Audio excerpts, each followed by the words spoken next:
नमस्ते मित्रों, मेरा नाम कुणाल चंद्राकर। आज मैं आपको बताने जा रहा हूँ, जानिए रावण कैसा था, क्यों रावण का पुतला जलाया गया जाता है।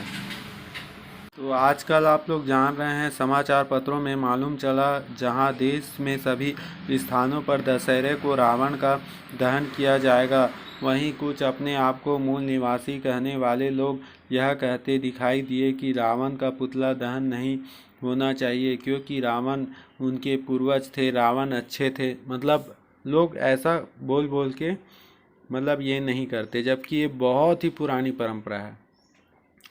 ये बयान निश्चित रूप से सुर्खियों में बटोरने के लिए दिए जाते हैं। पिछले कुछ वर्षों में कभी अम्बेडकरवादी, साम्यवादी, आदिवासी आदि संगठन भी रावण को अपना पूर्वज बताकर ऐसा भ्रम फैला रहे हैं। सत्य यह है कि उन्होंने कभी वाल्मीकि रामायण को ही नहीं पढ़ा है। उसमें रावण का कैसा चरित्र वर्णित है यह भी जाना, अन्यथा ऐसा अज्ञानता भरी बात ये लोग कभी नहीं करते। रावण एक विलासी था। अनेक देश विदेश की सुंदरियों उनके महल में थी। हनुमान अर्धरात्रि के समय माता सीता को खोजने के लिए महल के उन कमरों में घूमे जहां रावण की अनेक स्त्रियां सोई हुई थी। नशा कर सोई हुई स्त्रियों के उथले वस्त्र हनुमान जी कहते हैं, कामं दृष्टः मया सर्वः विवस्त्रः रावण स्त्रियः न तु मे मनसा किंचितः वैकृत्य पदते। अर्थात मैंने रावण की प्रसुप्त अवस्था में शिथिल अवस्था स्त्रियों को देखा है, किंतु इससे मेरे मन में किंचित मात्र भी विकार उत्पन्न नहीं हुआ। जब सब कमरों में घूमकर विशेष विशेष लक्षणों से उन्होंने यह निश्चित किया कि इसमें से सीता माता कोई नहीं हो सकती। ऐसा निश्चय हनुमान जी ने इसलिए किया क्योंकि वे जानते थे कि माता सीता चरित्रवान स्त्री है, ना कि रावण और उनकी स्त्रियों के समान भोगवादी है। अतः मैं सीता उन्हें अशोक वाटिका में निरीह अवस्था में मिली। सीता माता से रावण कहते हैं, सीता माता से रावण कहता है, बही नामु स्त्रीणा महत् नाम स्थितः सर्वसामेव भद्रम ते समग्र महिषी भवः। वाल्मीकि रामायण। मैं इधर उधर से बहुत सी सुंदर स्त्रियों को हर लाया हूँ, उन सब में तुम मेरी पटरानी बनोगी, तुम्हारा भला हो। इससे स्पष्ट अर्थ है कि रावण जिस सुंदरी स्त्री को देखता था, मुगलों की तरह हरण करने अपने हरम रानीवास में डाल देता था, पर माँ सीता को पटरानी बनाना चाहता था। अनेक ऋषि मुनि देवता और राजाओं की पत्नी, पुत्र और बहन को हरण करने से अपने रानीवास में रावण ने डाल दिया था, जिसमें कुपित होकर साध्वी स्त्रियों ने रावण को श्राप दिया था। यह तो रहा रावण का चरित्र और स्त्रियों के प्रति उनकी दृष्टिकोण, जो कि संकेत मात्र ही किया है। क्या रावण ने श्री राम से बहन का प्रतिशोध लेने के लिए हरण किया था? उत्तर है नहीं। शूर्पणखा ने ना तो श्री राम को निंदा की, ना रावण की। रावण ने शूर्पणखा का प्रतिशोध ही लिया। शूर्पणखा ने तो रावण से कहा, श्री राम अकेले और पैदल थे तो भी उन्होंने डेढ़ मुहूर्त के भीतर ही खरदूषण सहित 14,000 भयंकर शक्तिशाली राक्षसों को तीखे बाण से संहार कर डाला, ऋषियों को अभय दे दिया और समस्त दंडक वन को राक्षसों की से विघ्न से रहित कर दिया। एकः कथाञ्चिन्तः मुक्तः परिभूया महात्मना स्त्रीवदं सडक मानेन रमेण विदितमानः।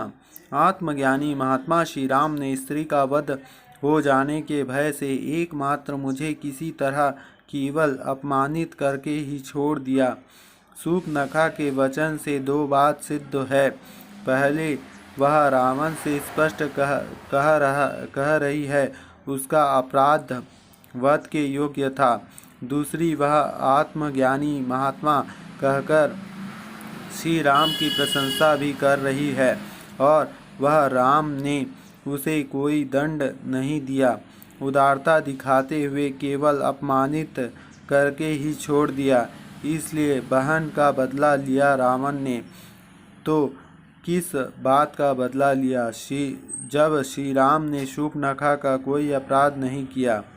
विभीषण ने सीता हरण का कारण रावण से पूछा था तो उन्होंने बहन का बदला नहीं, खरदूषण की मृत्यु का बदला कहा था, क्योंकि रावण के साम्राज्य को दंडकारण्य सहित संपूर्ण भारत में समाप्त कर दिया था। ज़्यादा जानकारी के अरण्य कांड का 33वां सर्ग पढ़ें, जिससे शूर्पणखा ने रावण को उसके सिकुड़ते साम्राज्य पर फटकार लगाई थी, न कि अपना रोना रोया था। विभीषण जी रावण से कहते हैं, किम च राजरज्यस्य रमेणपकृतं पुरः आज हार जन इष्यतः यस्य भार्यां यशस्विनीः खरो यद्निवृत्तस्तु स रामेण हतो रणे अवश्यं प्राणः रक्षितव्यः यथा बलम्।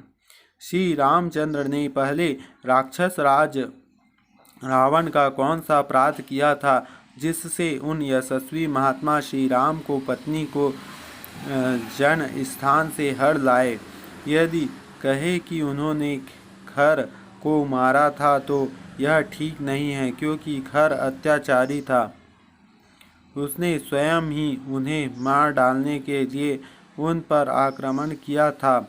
इसलिए श्री राम ने रणभूमि में उसका वध किया, क्योंकि प्रत्येक प्राणी यथाशक्ति अपने प्राणों की रक्षा अवश्य करनी चाहिए। अगर आपको पूर्वज शराबी, व्यभिचारी, भोगविलासी, अपहरणकर्ता, कामी, चरित्रहीन, अत्याचारी हो तो आप उसके गुणगान करेंगे अथवा उस निंदा करेंगे। स्पष्ट है कि उसकी निंदा करेंगे। बस हम यही तो कर रहे हैं। यही सदियों से दशहरे पर होता आया है। रावण का पुतला जलाने का भी यह संदेश है कि पापी का सर्वदा नाश होना चाहिए। एक ओर वात्सल्य के सागर सदाचार, आज्ञाकारी, पत्नीव्रता, सूरवीर, मर्यादा पुरुषोत्तम श्री राम हैं। दूसरी ओर शराबी, व्यभिचारी, भोग विलासी, अपहरणकर्ता, कामी, चरित्रहीन, अत्याचारी रावण हैं। किसकी जय होनी चाहिए, किसकी निंदा होनी चाहिए, इतना तो साधारण बुद्धि वाले भी समझ जाते हैं। आप क्यों नहीं समझना चाहते? इसलिए यह घमासान बंद कीजिए और पक्षपात छोड़कर सत्य को स्वीकार कीजिए। डॉक्टर विवेक आर्य।